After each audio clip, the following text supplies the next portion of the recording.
हिंद मेरे प्यारे दोस्तों, मैं आप सभी के सामने आज क्लास 10th के फिजिक्स का जो लास्ट चैप्टर है विद्युत धारा का चुंबकीय प्रभाव, उसका एक टॉपिक है आपका यहाँ फ्लेमिंग के बाएं हाथ का नियम। तो फ्लेमिंग के बाएं हाथ का नियम जो होता है, इसको जानने से पहले मैं हाथों की उंगलियों को जानना चाहूंगा। ठीक है, हाथों की उंगलियों में किसको क्या कहते हैं। जैसे आपका अंगूठा होता है, अंगूठा ये आपका ये अंगूठा है और ये क्या है आपका, ये तर्जनी कहलाती है और इसको कहते हैं हम लोग मध्यमा। ठीक है, बीच की उंगली को मध्यमा कहते हैं और ये आपकी मध्यमा कहलाती है और ये क्या, तर्जनी है और ये आपका अंगूठा है। ठीक है, अब यहाँ पर कहता है बाएं हाथ यानी बाएं हस्त यानी वाम हस्त का नियम। वाम हस्त, वाम मतलब बायां और हस्त मतलब हाथ। ठीक है, तो बाएं हाथ का नियम अर्थात मैं बाएं हाथ को देखूं, बायां हाथ यही है मेरा। ठीक है, अब बाएं हाथ के उंगलियों को इस प्रकार फैलाएं। ठीक है, फ्लेमिंग का बाएं हाथ का रूल क्या होता है भाई, बाएं हाथ की उंगलियों को इस प्रकार फैलाएं। जैसे यहाँ पर आपका बायां हाथ मैंने इस प्रकार फैलाया कि तीनों क्या, कौन, यानी अंगूठा और तर्जनी और क्या है आपकी मध्यमा, तीनों एक दूसरे के क्या हो, लंबवत हो। तीनों क्या हो, एक दूसरे के लंबवत। जैसे यहाँ पर अंगूठा है, इससे क्या है 90 डिग्री का कोण बना रहा है और ये इससे 90 डिग्री का बना रही कोण, और ये मध्यमा जो है या अंगूठे से अगर इसको मैं काट कर यहाँ रख दूं तो यहाँ से देखिए 90 अंश का ही कोण बन रहा है। तो इस तरीके से ये तीनों एक दूसरे के लंबवत हों। ठीक है, अर्थात यहाँ सीधी सी बात, यानी इस नियम फ्लेमिंग के नियम के अनुसार, यानी फ्लेमिंग के बाएं हाथ के नियम के अनुसार मैं बाएं हाथ को इस प्रकार फैलाऊं कि अंगूठा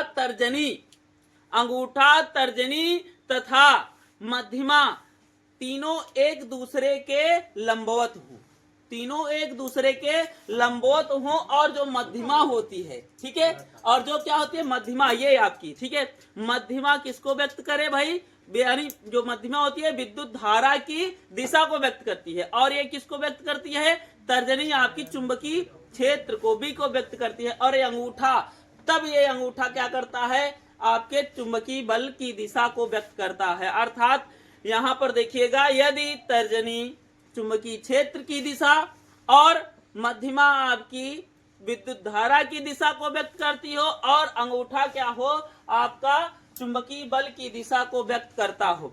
अर्थात मैं इसमें फ्लेमिंग का एक दाएं हाथ का नियम भी होता है, बाएं हाथ का। देखिए दाएं हाथ और बाएं हाथ में क्या होता है भाई, बाएं हाथ में जो होता है मैं चुंबकीय क्षेत्र को बाद में व्यक्त करता हूं। ठीक है, चुंबकीय क्षेत्र को बाद में, और इसमें क्या होता है यानी विद्युत जो आपका विद्युत बल होता है उसको मैं, चुंबकीय जो बल होता है उसको बाद में व्यक्त करता हूं। जैसे यहाँ पर दिया है लंबवत हो, तर्जनी चुंबकीय क्षेत्र की दिशा V को व्यक्त करता हो तथा मध्यमा विद्युत धारा की दिशा I को व्यक्त करे, तो अंगूठा जो होता है चुंबकीय बल, अर्थात यहाँ पर देखिए F, चुंबकीय बल F की दिशा को प्रदर्शित करता है।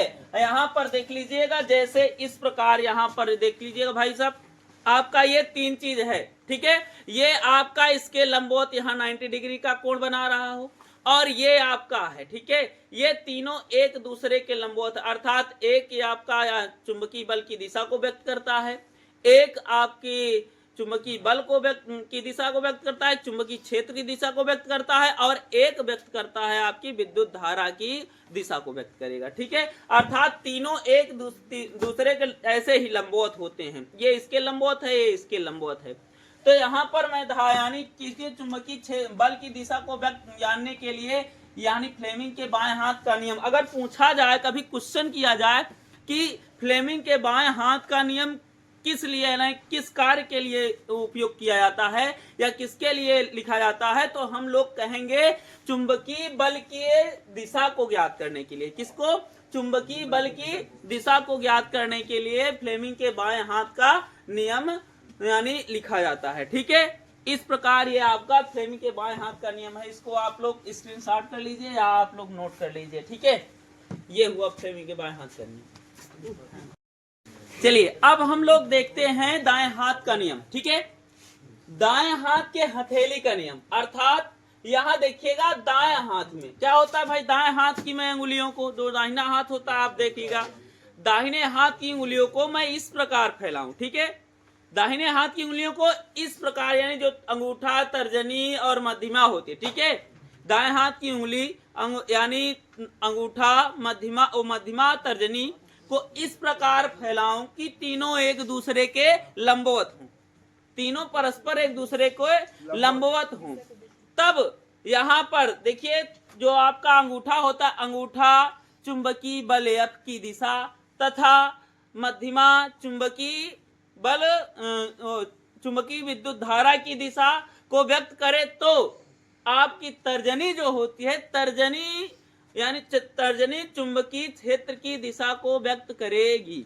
अर्थात अगर पूछा जाए कि यहाँ पर जो यानी अंगूठा जो है, अंगूठा आपकी बल की दिशा को व्यक्त करता है, ये पहले से जान गए हैं, और ये आपकी जो उंगली होती है, ये मध्यमा, ये आपकी विद्युत धारा की दिशा को व्यक्त करती है। तर्जनी जो होती है आपकी, ये आपकी तर्जनी चुंबकीय क्षेत्र की दिशा को व्यक्त करती है, ठीक है। इसको कभी आप भूल भी जाए तो एक ट्रिक होती है, जैसे आप लोग लिखते हैं SBI, ठीक है, स्टेट बैंक ऑफ इंडिया, ठीक है, SBI लिखते हैं ना, वैसे आप लोग इसको लिख लीजिएगा FBI, अर्थात फ्रॉड बैंक ऑफ इंडिया, ठीक है, FBI लिख लीजिए। F से का मतलब यहाँ चुंबकीय बल की दिशा को कौन पहले जो है F है ये व्यक्त करेगा, फिर तर्जनी चुंबकीय क्षेत्र की दिशा, फिर नीचे कौन है आपकी मध्यमा, ये आपकी I अर्थात विद्युत धारा की दिशा को व्यक्त करेगी, ठीक है।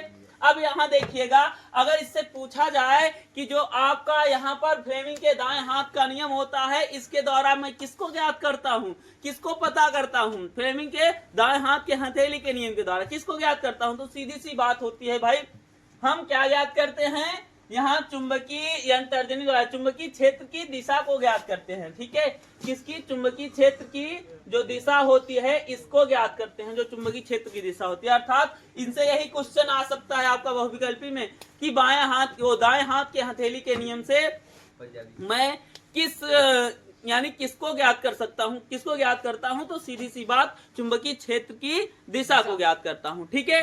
तो यहाँ पर यहाँ देख लीजिएगा, पहले यहाँ उसमें क्या रहता था आपका बाएं हाथ के नियम में, बाएं हाथ के नियम में ये था कि मैं पहले किसको लिखता था, यदि चुंबकीय क्षेत्र, ठीक है, अंगूठा क्या व्यक्त कर वो नहीं, तर्जनी चुंबकीय क्षेत्र की दिशा और मध्यमा जो है विद्युत धारा की दिशा को व्यक्त करे, तो अंगूठा चुंबकीय बल की दिशा को व्यक्त करता है, ये बाएं हाथ का नियम था।